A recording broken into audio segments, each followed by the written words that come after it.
c'est parti, bien le bonjour à tous et bienvenue sur Passe la Seconde pour un nouvel épisode avec une petite Polo 6 GTI.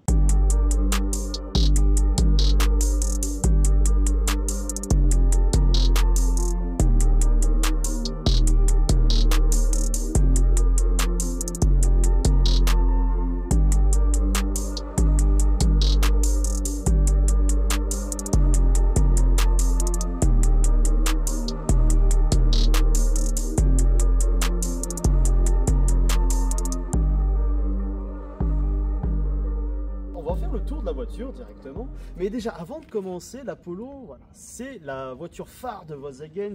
Elle est ultra connue, tout le monde la connaît, c'est un peu comme une Golf, c'est une baby Golf. Elle est apparue en plus en 75, donc c'est à peu près la même sortie que la Golf.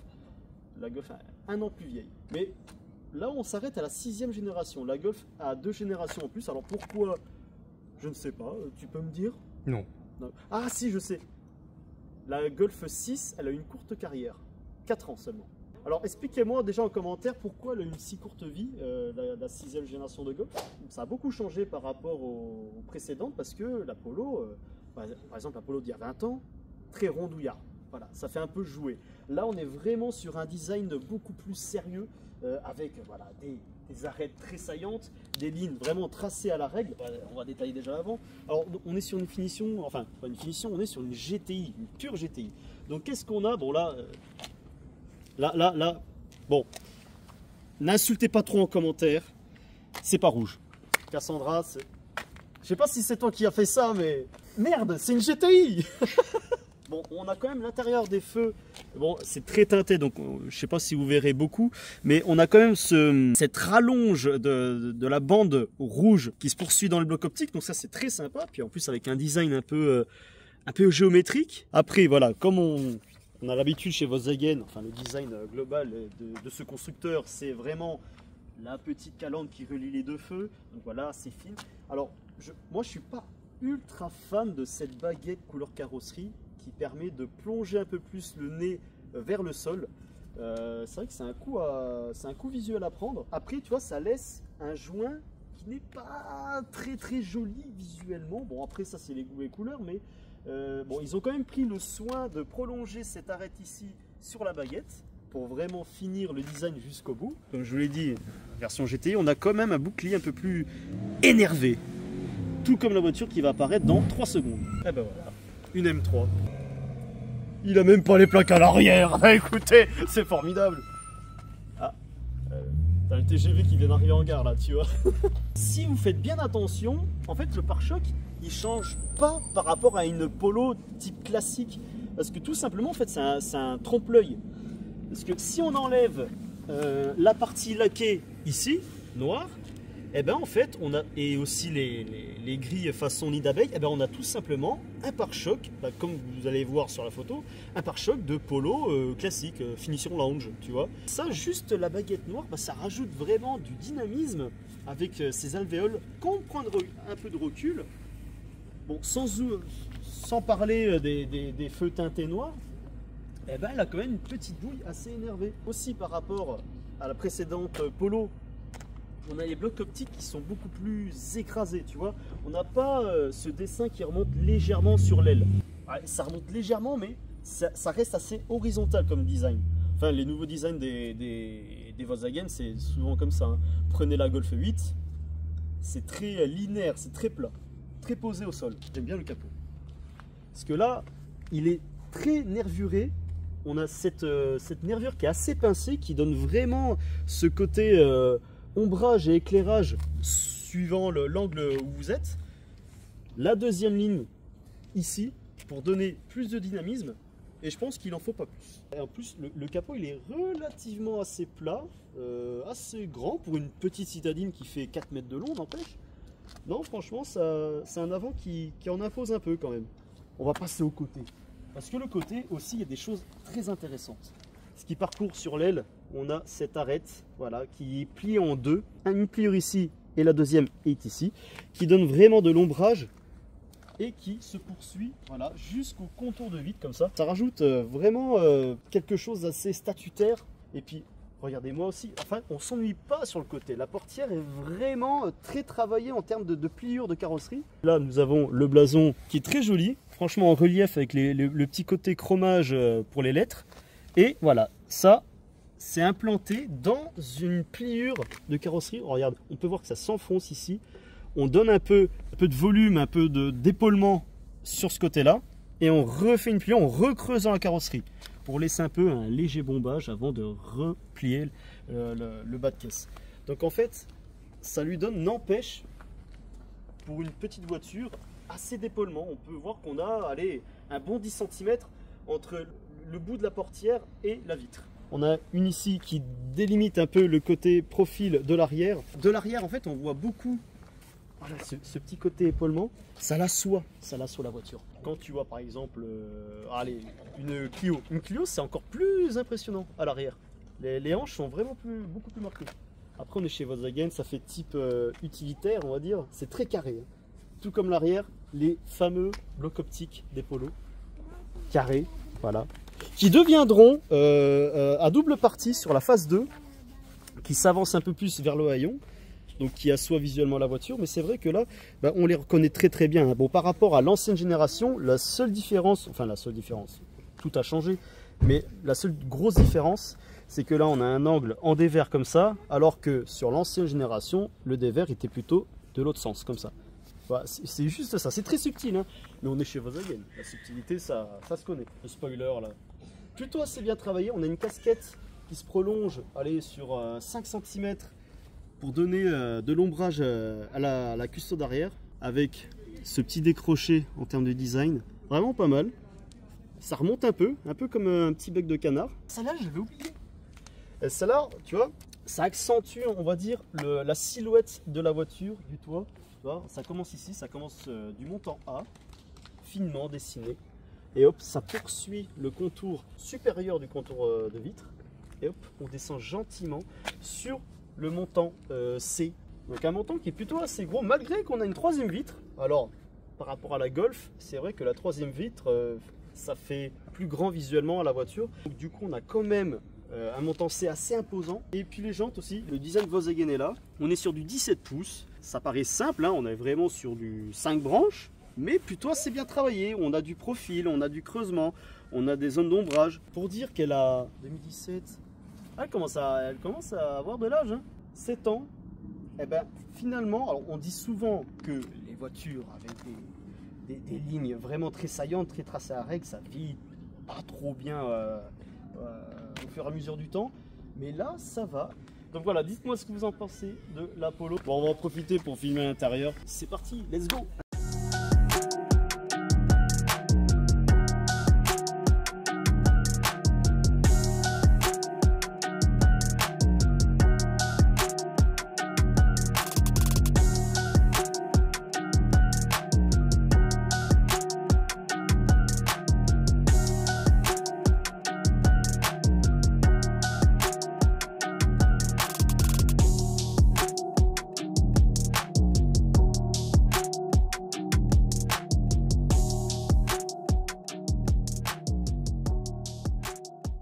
Qu'est-ce que Volkswagen nous propose dans une Polo de cette génération-là, la 6e, comme je vous l'ai dit. Par rapport surtout à l'ancienne Polo et même celle d'avant, on est vraiment plus sur voilà, une structure du tableau de bord à la verticale. On est vraiment sur un design à l'horizontale. On peut voir que là, par exemple, ce plaquage, bon là, l'ancien propriétaire a mis un effet carbone, mais en tout cas, c'était en plastique laqué.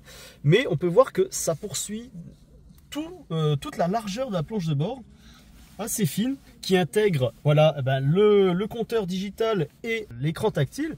Donc ça c'est vraiment pas mal, ça donne vraiment un petit côté futuriste à la voiture. Tu vois, ça aurait été encore plus beau si, tu vois, si par exemple comme Mercedes, ils avaient mis une dalle vitrée qui intègre les deux écrans. Tu vois, ça serait beaucoup plus propre. Parce que là voilà, on voit bien le côté défini de l'écran et l'instrumentation digitale des compteurs. Mais ou sinon, voilà, on a quand même un revêtement en noir laqué qui assombrit un peu ces écrans-là, qui les montre un peu invisibles, on va dire. Même au niveau de la qualité des matériaux, eh ben, regardez, ça c'est moussé jusqu'en bas. Et ça, bah, pour une Polo, bah, c'est plutôt pas mal, c'est pas dégueu. Et même certaines Volkswagen plus haut de gamme ne moussent pas de cette partie-là. C'est généralement sur la planche de bord. Mais là, on a vraiment une finition plutôt correcte.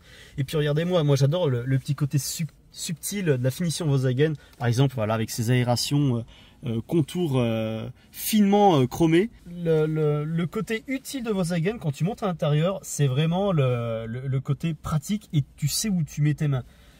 Tu vois, par exemple, là, on est encore sur l'ère où on avait les boutons physiques, le côté écran, mais pas totalement tactile non plus, hein, on a quand même quelques boutons physiques. Donc, en fait, on s'y repère bien, surtout par rapport, ça aussi, ça a été une grande critique de Volkswagen. Par exemple, la Golf 8, enfin, tout ce qui est à partir de la Golf 8, le système d'infodivertissement est mal foutu chez Volkswagen. Alors que là, l'ancien système, personne n'a critiqué, enfin personne n'a eu de mauvaises critiques en tout cas.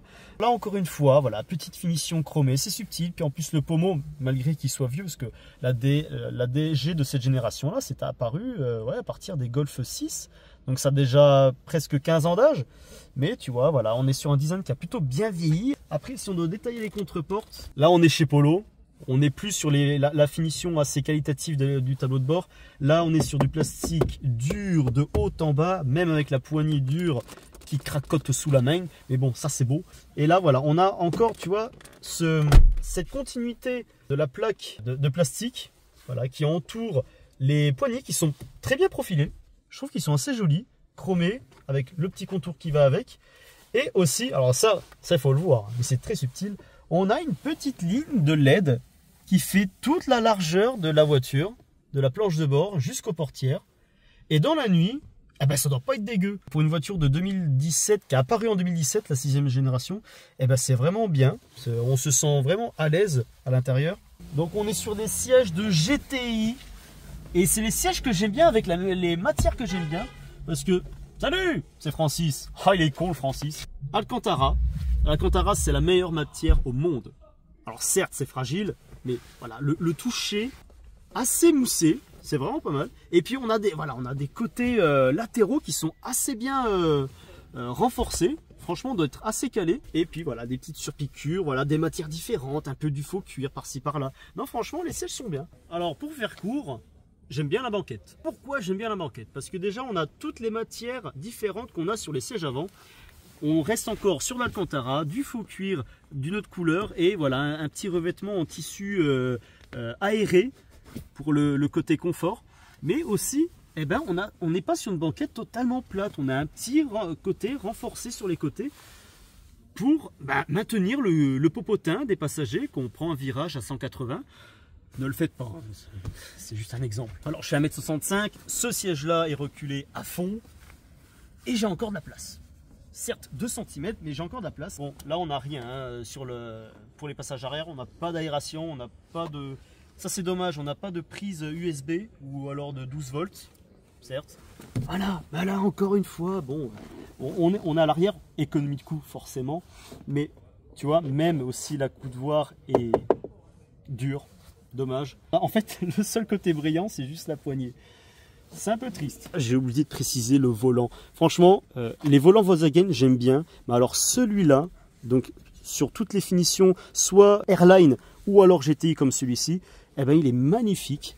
Avec voilà un pommeau au centre, plastique, légèrement doux, mais avec une autre matière, un peu d'alvéole façon GTI. Et puis voilà, ces petits côtés chromés ou aluminium même. Le petit blason GTI sur la 3e branche. Les boutons sont bien taffés, le cuir, il est certes un petit peu brillant, mais il vieillit bien, sur piqûre rouge. Non, franchement, le design global du volant, moi j'aime bien. Bienvenue dans le coffre immense de la Polo. Alors, j'ai pas révisé mes fiches, je vous montre là directement la contenance du coffre, comme ça. On est sur un coffre de type moyenne catégorie. Je sais pas s'il y a un double plancher. Oh non, on a la batterie. Oh putain, je savais pas que la batterie était à l'arrière.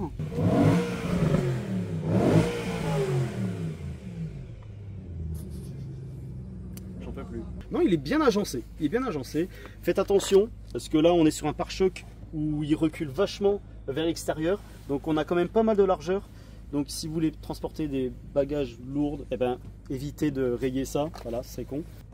et le logo qui s'incline, comme sur les Golf ou même sur tout type de Volkswagen, c'est le logo qui s'incline et parfois tu as une caméra en dessous. Par contre, si tu as un problème, tu sais, de petit moteur qui permet de lever la caméra, en fait, tu n'as plus rien. Donc c'est bien parce qu'en fait, voilà, on n'a pas une vulgaire boule ici qui gâche un peu le design. C'est enfermé dedans et c'est propre, c'est du Volkswagen. Qu'est-ce qu'on a pensé, toi? Est-ce que la Polo, c'est parfait? C'est l'une des citadines les plus vendues. Tu as la 208, tu as la Clio 4 et tu as la Polo. Les trois sont les meilleurs. On va passer à la partie conduite. Bon, alors on va arrêter cette chose là. Voilà, super. On est sur YouTube quand même. Faut pas utiliser ça. Pourquoi? Parce qu'il est de travers. Tu peux pas. Utilise-le. Ouais. Voilà, le sens du détail. Oui. Bien évidemment, on est sur une DSG6, donc c'est très simple. Tac, tac, tac. On est sur D. Ah, ça c'est très pratique. La coudoir qui s'incline et qui peut se régler en profondeur. Là, par contre, il n'y a pas de... Non, il n'y a pas de cran pour régler la hauteur. Je suis déçu. Alors, on est sur une GTI, donc qui veut dire 200 chevaux. On est en mode sport, c'est pour ça qu'elle reste bloquée à 3000 tours. Hein. C'est normal, parce que la gestion des rapports est différente. Oh, ça a l'air raide. Hein. Je sens un peu comme une certaine raideur des suspensions. Alors, on n'est pas sur une suspension pilotée. Mais c'est vrai que... Pourtant, on est sur des jantes de 17 pouces. Hein. C'est pas énorme non plus. Hein. Ah, moi, le volant, j'adore. Elle est vraiment beau. Puis tu vois, le ressenti de la direction. Un léger flou. Tu vois, quand je fais ça, il se passe rien. On n'a pas une très très grande communication avec le bitume. Mais il a le mérite d'être agréable. Puis même au toucher, hein, franchement, quand tu le prends en main, non, il est bien.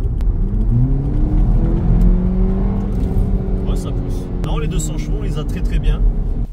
La petite caméra de recul qui fait plaisir, comme je vous l'ai dit, qui est cachée derrière le logo. On a une définition qui est pas si dégueu que ça, sachant que là, il commence à faire sombre.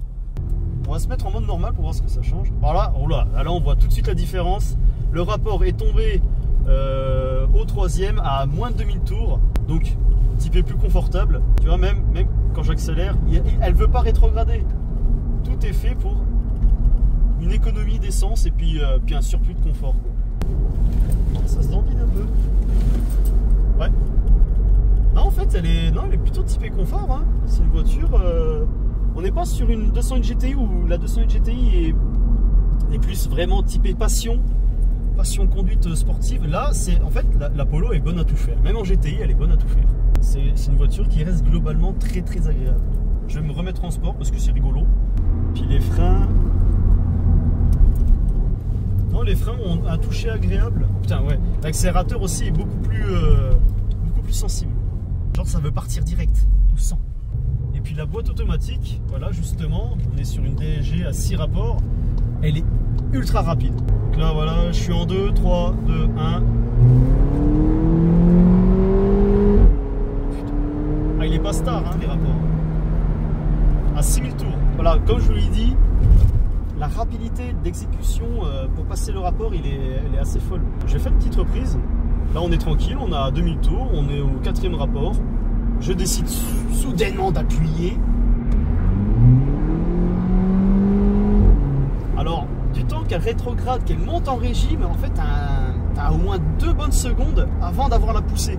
Ce qui est assez dérangeant quand tu veux, par exemple, rouler sur des cols de montagne et que après un beau virage, tu décides d'accélérer tout d'un coup. Ça met du temps à réagir. Peut-être qu'après, avec les palettes, ça peut être différent. Mais c'est vrai qu'en là, en automatique, elle n'est pas faite pour ça. Hein. C'est pas genre une PDK de chez Porsche. Hein. C'est une DSG. C'est une excellente boîte. Hein. De toute façon, c'est reconnu. Hein. Après, je ne sais pas si elle est mieux que la DSG 7 ou alors c'est totalement la même chose, sauf qu'il y a un rapport de moins.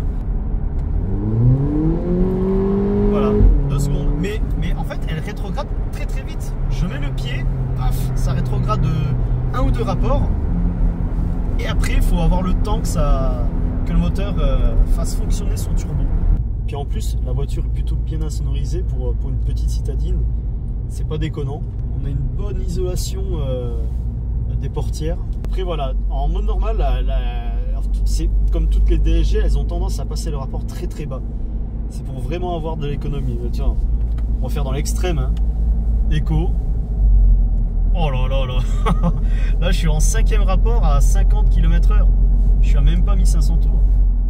Putain, elle refuse de monter dans les tours, c'est dingue. Si je la brusque un peu. Ah, on a beaucoup moins de puissance. C'est vrai qu'on dirait que le moteur est bridé.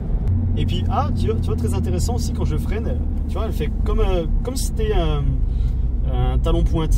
Après, voilà, t'as dit aussi en moyenne de consommation, quand t'as le pied lourd, ça, quand elle a dit le chiffre, j'ai quand même halluciné. Parce qu'on est sur une voiture qui a un petit moteur, on est sur 1300-1200 kg, 21 litres au 100. Mais sinon, t'es plus sur 15-16 en conduite un peu sportive et 8 litres, 7-8 litres normal, genre gentil. Ouais, c'est ça. Ah, je pensais que ça braquerait à peine mieux. Par contre, la direction est très agréable. En fait, elle n'est pas trop légère non plus. Non, il y a quand même une certaine résistance, même à basse allure. Pour faire des créneaux, ça peut être à peine dérangeant, mais sinon, pour une conduite sur une route voilà, de campagne comme ça, un peu sportive, bah, la direction devient très agréable. Ah, tu m'as dit, tu vas pas te séparer avec, tu vas la garder jusqu'au bout. Après, ça se comprend, hein, franchement. On dit, oui, bon, Volkswagen c'est fade, Polo c'est fade, Golf c'est fade. Mais franchement, c'est une voiture bonne à tout faire. C'est pas, ça excelle pas dans certains domaines, mais c'est bon dans tout. C'est une bonne élève, tout simplement. On a quand même une bonne visibilité sur les éléments, on a une belle surface vitrée. Après, ce qui est chiant, surtout avec des voitures en boîte automatique, c'est que tu ressens pas la vitesse. Parce que les rapports se passent tout seuls, c'est imperceptible, hein, le passage de rapport sur la DSG. Donc en fait, tu arrives très vite à 80 sans t'en rendre compte. D'où notamment avec le confort acoustique qui supprime les bruits de roulement, les bruits de vent. Et puis voilà, comme je vous le disais, les sièges sont plutôt confortables. On a quand même un bon maintien, même si j'ai un petit peu de marge avec mon dos de tortank. On a quand même un siège qui est, pour toutes les morphologies, qui est assez large. Bon, c'est bien.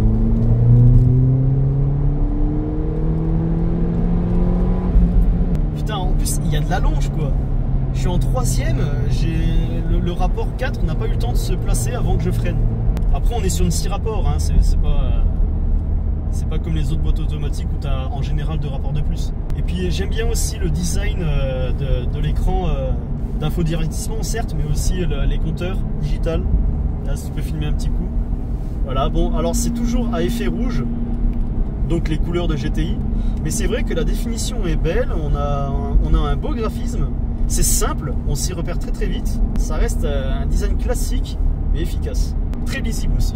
Bon, en tout cas, merci à la propriétaire de m'avoir prêté le véhicule. Merci aussi à vous d'avoir regardé la vidéo. N'hésitez pas, likez-la, abonnez-vous, commentez-la. Et surtout, je vous dis à la prochaine pour une nouvelle. C'est ciao!